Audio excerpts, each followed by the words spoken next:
with them. I shopped at J. Crew. I got a Vera Bradley lunchbox and wristlet. I had all of those little Bath and Body Works hand sanitizers that you could even imagine. It was just sweet pea kingdom in my house, honey. You know, I went the whole 9 yards to fit in with those girls. So because I tried so badly to fit into my immediate environment, which was predominantly white, and I didn't really make an effort into learning more about my culture or my language up until very recently, I mean, does that make me whitewashed? Emily, how do you say happy birthday in Chinese? Happy birthday? 生日快乐. Oh, okay, perfect, thank you. Excuse me, ma'am, I'm sorry. I was just sitting over there and I couldn't help but notice that your Mandarin is complete trash. Do you mind if I sit here?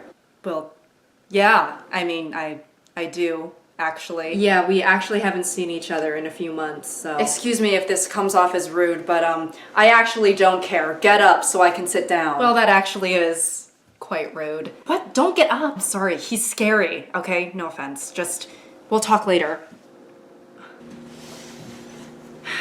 Hi there. Who are you? I'm from a network called the WWCAA, also known as the Whitewashed Chinese American Association, also known as WCA.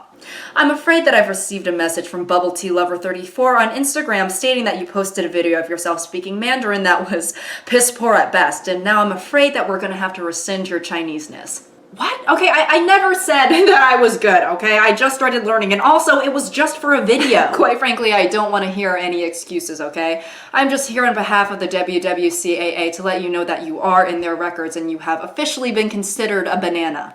A banana? Yellow on the outside, but white on the inside. That seems offensive. It is. Anyway, so your new last name is going to be Smith, and we actually don't have to change your first name because Emily is already the most basic white girl name there is. Sorry, okay. Who are you to say that I'm not Chinese enough? Okay, what metric are you using? What metric am I using? I'm using whatever metric you're using. What? That doesn't make sense. I'm just a figment of your imagination. What are you talking about? I'm just a personification of the insecurities you have in regards to your race and nationality and the unspoken standards you hold yourself up to in order to feel validated as a member of your community. Wait, so you're not real? If I were real, could I do this? Squats? Yes, real people do them all the time. Well, then maybe you should start because, girl, you're about to be in the WWCAA and the AASLAB, Asian Americans shaped like a board. Oh, okay, what? Now you're just targeting all of my insecurities now? Hey, I'm just doing my job, okay? If you don't want me here, then stop being so insecure. Actually, don't do that because then I would be unemployed.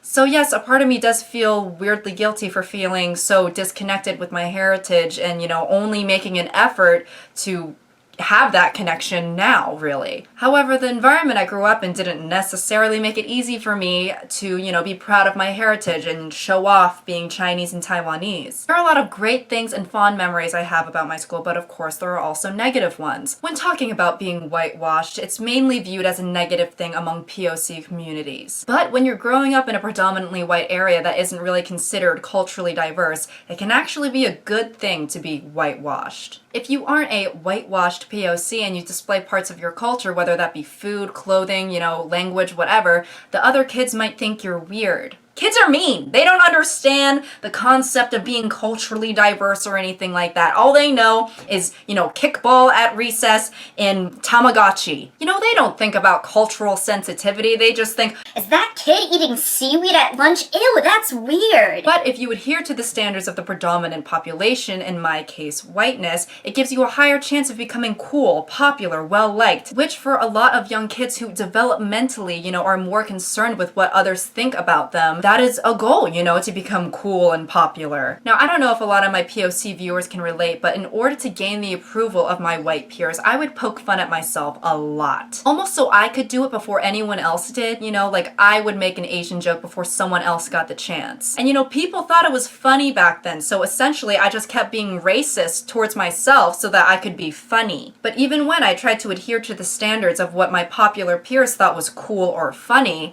I still couldn't change my appearance, you know? There was still a sense of otherness. So yes, even if the people around me thought I was cool and funny and pretty, which I am all of the above, however, to them I was just pretty cool, funny for an Asian. In middle school, one of my friends at the time was trying to find me a boyfriend, and she says to me, Oh, Emily, I think you could date Brayden. You know, you're a cool enough Asian girl to get a white guy. Another time I had someone say to me that I wasn't a real Asian because I was funny and popular. Apparently when I was growing up, and even to some people now, being Asian while also being funny, cool, pretty, etc. is an exception to the rule. You know, these statements that I've heard growing up, and I'm sure a lot of other people have heard similar statements as well, you know, these insinuate that Asian people can't have these positive characteristics by default. I'm sorry, but wow, you are gorgeous. Thank you. Do I know you? Oh my god, and you're funny too? I actually wasn't trying to be funny, I was just asking a genuine question. You know, I'm in shock. I have to call someone about this. About what? Hello, National Geographic? I finally found one after years and years of looking. I have searched high and low, left and right, north, south, east, west, from the Panera on Willow Street to the Townsville Mall. It's only 2.5 miles. Truthfully, I thought about giving up. Many times. There were many sleepless nights where I thought, am I ever going to find my diamond in the rough? Am I ever going to get a drop of sweet libation in this drought? Can you just get to the point? I'm actually not talking to you. Anyways, I thought that my hard work and dedication would all be for nothing, but no. Finally I have found a funny and pretty Asian.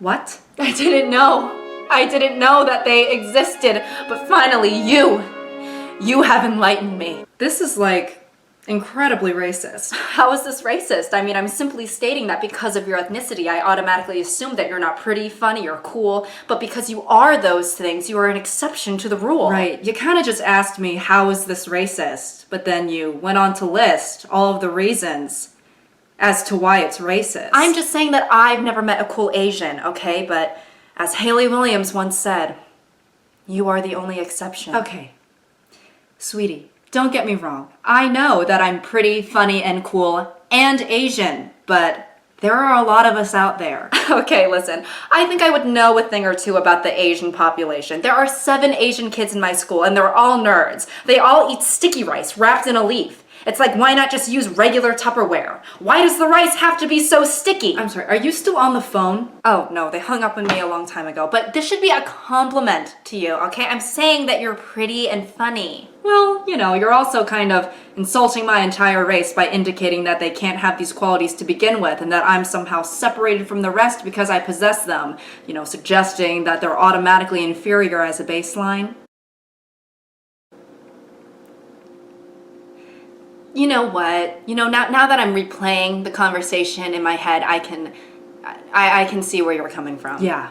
Anyways, I would like to talk about the term whitewashing as a whole. In regards to Hollywood and mainstream media, I think that that term is appropriate. However, in regards to people's everyday lives and the experiences of POC, it's not my cup of tea. I'm being called whitewashed, whether it's from a white person or another POC who's trying to, you know, shame me or something. You're indicating that I'm not Chinese enough for your standard. I'm an American who is also Chinese, and the truth is, we equate Americanness to whiteness. I do recognize the fact that in some ways whiteness and Americanness have to coincide because, you know, white people have had power and control over this country ever since it was stolen from the Native Americans. So to adhere to American customs is to adhere to the structures and social expectations that were made by white people. However, you know, this country is evolving. There are so many different ways to be American. You know, we have people from all different backgrounds in this country. There are so many more customs